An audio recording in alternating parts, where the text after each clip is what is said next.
They were celebrating their anniversary at a restaurant, enjoying the moment together. When the wife went to the restroom, a woman came up to her and warned, "Your husband put something in your drink." At first, the wife thought it was a joke and didn't take it seriously.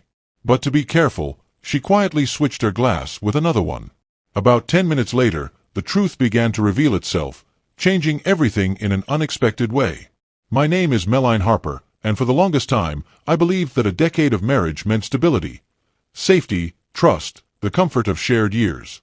But one evening shattered that illusion.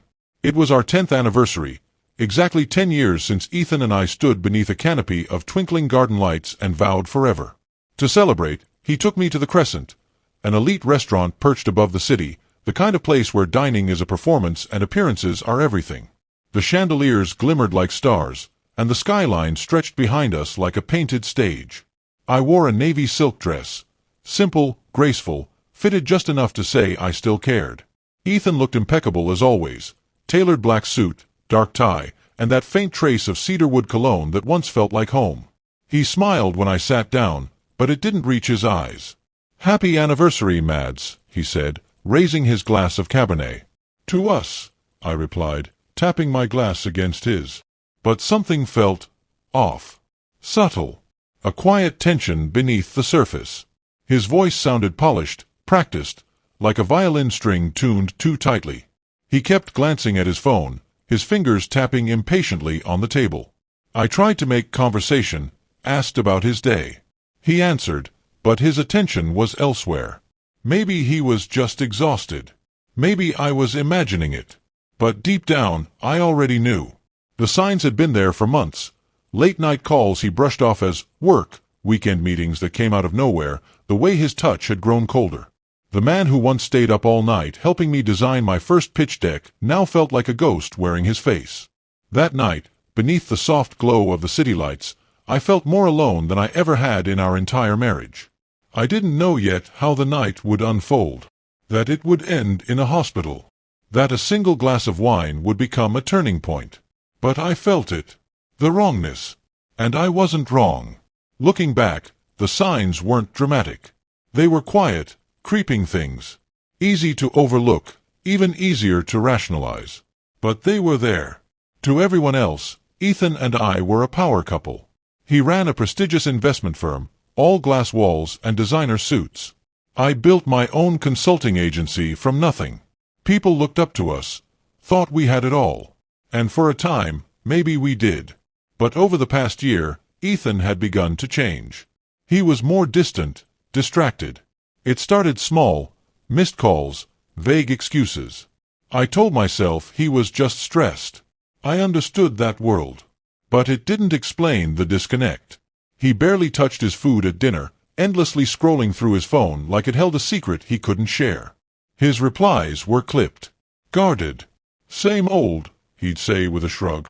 "You know how it is." But I didn't. Not anymore. The connection we once had. Those late-night talks, spontaneous trips, even lazy Sundays spent cooking, had vanished. In their place, silence, or worse, polite distance. I once asked if something was wrong. He didn't look up from his laptop. "No, babe. Just tired," he said with a hollow smile. But I could see it in his eyes. He wasn't tired. He was somewhere else. With someone else, perhaps. Then, a few weeks before our anniversary, I found a second phone in his gym bag. Unlocked, but completely wiped. No messages, no contacts. Just a blank screen. I tried to tell myself it was nothing. Maybe it was for work. Maybe it wasn't even his. But my instincts screamed otherwise. That night, I lay in bed next to him, staring at the ceiling, wondering how we had gotten here. Two strangers beneath the same roof. Yet I stayed. I didn't ask the hard questions. I wanted to believe in us, to believe this was just a rough patch. But sometimes a rough patch is just the prologue to goodbye. Halfway through dinner, I excused myself, pretending I needed to freshen up. The truth. I needed to breathe. The tension was suffocating, like sitting across from a mask I used to love. The hallway outside the dining room was dim and quiet, soft jazz playing above polished marble floors. I leaned against the wall, eyes closed, heart racing, and I didn't even know why. That's when I heard it. Not a ma'am, not a polite excuse me. My name. Mrs. Harper. I turned. It was our waitress, the young woman who had been serving us all evening. Barely 20, dark hair tied back neatly. Her name tag read Sarah. But now her expression was different. Tense. Serious. "I'm so sorry to bother you," she whispered, glancing nervously down the hallway. "But I need to tell you something." "What is it?" Her voice dropped even lower. "I saw your husband put something in your wine." The world tilted. I froze. "I was clearing a nearby table when you left," she continued quickly. "I saw him pull something from his coat and drop it in your glass. It dissolved fast. I don't know what it was, but it didn't seem right." Surely she was mistaken. Ethan might have been distant, even cold, but poison? "You're sure?" I asked. "I'm sure," she said, eyes wide. "I've seen him here before. He's always so calculated. I wouldn't have said anything if I wasn't certain." The hallway suddenly felt like it was closing in. I couldn't breathe. "I have to get back before someone notices I'm gone," she added. "I'm sorry. If it were me, I'd want to know." And just like that, she disappeared. I stood frozen, one hand on the sink, the other gripping my clutch like it was the only thing keeping me tethered to reality. I wanted to believe she was wrong. That Sarah had misunderstood. Maybe Ethan had stirred sugar into my glass. But deep down, I already knew. Something was horribly wrong. And suddenly, the man I had spent 10 years beside wasn't just a stranger. He might be something far worse. I looked in the mirror. The woman in the navy dress stared back, but her face was different now. Her eyes weren't just tired. They were alert. Afraid, yes, but sharp with something else. Clarity. I had a decision to make. If Sarah was wrong, I'd look foolish. Paranoid. But if she was right, ignoring this could cost me everything. I took a breath, straightened my dress, and stepped back into the hallway. The buzz of the dining room returned, but it no longer felt elegant. It felt like a performance I could no longer pretend to be part of. Every flicker of candlelight, every clink of silverware suddenly seemed sinister. Something had changed, and I couldn't unsee it. When I returned to the table, Ethan barely looked up from his phone. "Everything okay?" he asked, slipping it face down beside his plate. "Yeah," I said lightly. "Just needed a moment." He smiled. "You sure? You look pale. Headache?" "Nothing serious." I sat down slowly, my eyes drifting to the 2 glasses of Cabernet resting on the table. Mine was still on the right where I'd left it. His, untouched, on the left. And somewhere, in one of those glasses, a lie waited. I made my move casually, hiding it behind a stretch and a soft laugh. "This wine's too good to waste," I said, and in one smooth motion, I slid his glass toward me and nudged mine to his side. He didn't notice. I took a small sip. The wine tasted rich, slightly dry. Just as always. But it sat heavier now, thick with suspicion. I raised the glass. "To 10 more years," I said, my eyes locked on his. He looked up, surprised for a fraction of a second, then gave a thin smile. He lifted the glass. My glass. And mirrored me. "To 10 more," he echoed and drank deeply. I watched his throat move, watched the wine vanish, and suddenly nothing felt the same. The glass in my hand, his glass, was still half full. A strange silence settled over the table, thick and taut. I kept smiling, even as every nerve screamed. Had I made a colossal mistake? Was I imagining all of it? Or had I just redirected Ethan into the very danger he had planned for me? I didn't know yet. But I knew this. I was no longer passive. I had stopped being the woman who waited. I was watching now, listening. And if he had tried to harm me, then I had just turned his plan inside out. At first, nothing happened. Ethan leaned back in his chair, wiping his mouth with a linen napkin. He looked at ease. Too at ease. The kind of calm that came not from peace, but from the belief that everything was under control. I twirled my fork, keeping my trembling fingers beneath the table. I watched every blink, every breath, every glance at his watch. "So," I said, keeping my voice light, "how's that big deal going? The one that's been keeping you up every night?" His eyes narrowed, barely. "It's complicated," he replied, his tone clipped. "Big stakes. High risk. You know how it is." "I do," I nodded. "But you've always liked high-stakes games, haven't you?" He didn't respond. Just reached for his water and took a small sip. Then his gaze drifted toward my glass. His glass and paused. "You're not drinking much," he said, voice casual. "Savoring it," I replied sweetly. "This one deserves to be savored." His fingers resumed their rhythm on the table. Faster now. Then slower. Then they stopped. A few seconds passed. Then he coughed. Just once. Dry. Quick. Then again. And again. My heart thudded like a drum as he brought a hand to his forehead. "You okay?" I asked, my voice steady despite the storm raging inside me. "Yeah," he muttered. "Just tired." But he didn't look tired. His color had drained. A sheen of sweat gathered at his hairline. His eyes blinked rapidly, unfocused, searching. His hand trembled as he reached for the wine. My wine. He missed. The glass tipped, spilling dark red across the tablecloth, like blood on snow. "Ethan!" I stood abruptly. The chair screeched across the floor. He groaned and slumped forward, his body folding like a marionette whose strings had been cut. A gasp behind me. A tray dropped. The dining room fell into hushed chaos, every eye turning toward us. "Call 911. I shouted. Sarah appeared at my side, pale as bone. She looked from Ethan to me. The man slumped over, the woman still standing. My husband of 10 years wasn't just unwell. He was unraveling. And I knew then, with absolute certainty, that whatever had been in that glass, it was never meant for him. His plan had failed. And I had survived it. The emergency room was cold. Not the kind you feel on your skin, but the kind that seeps into your bones. Stillness. Suspended time.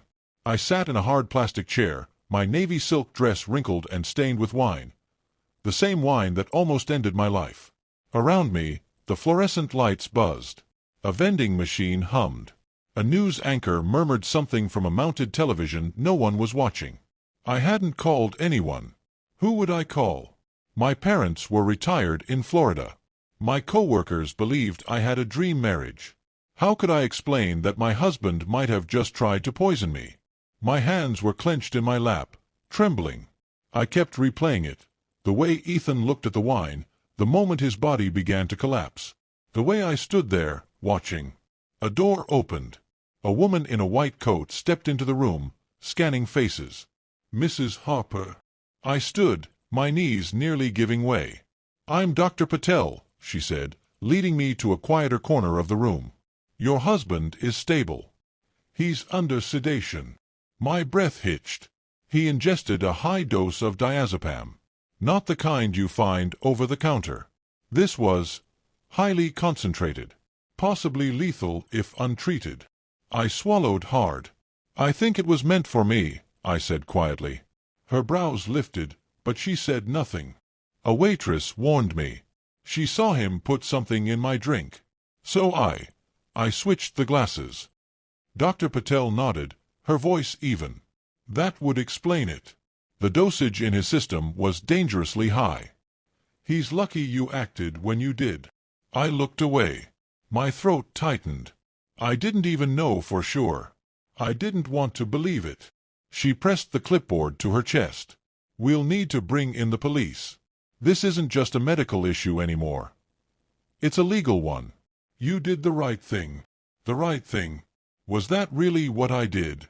I felt like I was suspended between two worlds, one where my husband was my partner, my protector, and another, far darker one, where he had calmly orchestrated my removal. For what? Money? Power? I lowered myself back into the chair. Not to wait, but to steady myself. Behind the hospital curtain was the man I thought I knew, now sedated. Alive. But the illusion between us had shattered, and nothing could piece it back together. The truth surfaced faster than I was prepared for. It began with a phone call from one of Ethan's old clients. Lacey, a woman who used to rave about how he'd rescued her financial future. She called me 2 days after the hospital incident, her voice shaking. "I didn't know who else to tell," she said. "But I think Ethan's firm is in serious trouble." That was an understatement. Within a week, everything collapsed, first in whispers, then in headlines. Ethan's investment company, once spotlighted in local business magazines, was unraveling. Months of reckless trades, poor investments, and desperate decisions had finally caught up to him. Creditors swarmed.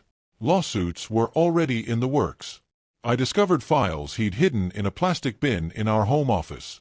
Letters from banks. Warnings from the SEC. Even an unsigned power of attorney that would have transferred all my company's assets to his name if I'd become incapacitated. That was his plan. Not necessarily to kill me, but to silence me.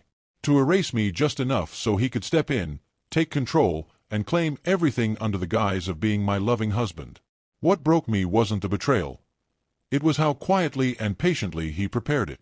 The way he smiled over dinner. How he touched my hand and called me Mads, like nothing was wrong.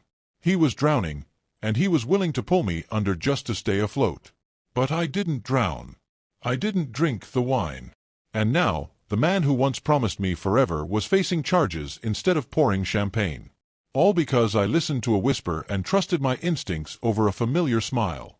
In the days that followed, I moved like a shadow. The media caught on before I was ready. Headlines suggested scandal, investment star hospitalized after wine incident. My name always appeared beside his, though no one knew the full story. Not yet. Some friends called, confused. Others vanished entirely, as if truth was contagious. I didn't blame them. Who wants to believe that a man like Ethan, charismatic, respected, always toasting someone's success, could do something so calculated? But I wasn't interested in saving appearances. I wanted the truth out. When the detectives reached out, I didn't hesitate. I told them everything. From Sarah's quiet warning to the swapped glasses, from the hidden files to the storage bin full of secrets. I turned over everything, emails, notes, even my journals. Ethan was charged with attempted poisoning, along with several counts of financial fraud. His lawyer tried to paint him as unstable, overwhelmed. But I had lived with that mind for a decade. I knew the difference between mental strain and deliberate planning. I didn't attend the first court date. I stayed home, drinking tea from a mug Ethan never liked, watching the gray sky outside. It felt heavy, but honest. I didn't cry. Instead, I opened my laptop, pulled up a blank page, and began to write. Not about revenge. Not about rage. I wrote about survival, about how the most dangerous place for a woman isn't always a dark alley, but sometimes the familiar seat across from the man who says he loves her. About how listening to your gut, even when it's just a whisper, can save your life. I don't know exactly when it shifted. No. When I stopped seeing myself as a victim and started recognizing my own strength. Maybe it was the moment I switched those glasses. Or when I believed the frightened voice of a stranger over the calm reassurance of my husband. Or maybe it was later. When I stood in front of a mirror and finally saw a woman I could respect. The months that followed weren't easy. Healing never is. I went to therapy. I distanced myself from those still clinging to the illusion of our marriage. I grieved not just the relationship, but the years I spent shrinking myself to let someone else shine. Then I began to speak. It started small, a women's leadership event. Then a podcast. Then a panel for a nonprofit helping women recognize manipulation and coercion, especially in financial relationships. I never shared my story for attention. I shared it because silence almost killed me. Today, I'm not defined by what happened that night at the Crescent. I'm defined by what I did next. I rebuilt. I returned to my company stronger than before. I even hired Sarah, the young waitress who warned me, as my executive assistant. She's studying business now, and I'm proud to mentor her. People still ask if I ever loved Ethan. The truth is, I did. Deeply. But love isn't a reason to sacrifice your safety. And it's never an excuse for betrayal. No one, no matter how close, has the right to make you question your reality. If you're still watching this, and if any part of my story speaks to you, please hear this. Trust yourself. Listen to that small voice inside. Don't wait for a disaster to confirm what your intuition already knows. And if you've made it out of something that once felt impossible to escape, honor that. You survived. That matters. This is Meline's story. But maybe, in some way, it's yours too. If this resonated with you, please like, comment, and share this video. Subscribe to Heart Secret Tales, where real stories of strength, clarity, and quiet triumph are brought into the light. Your voice matters, and your truth is never too small to be heard.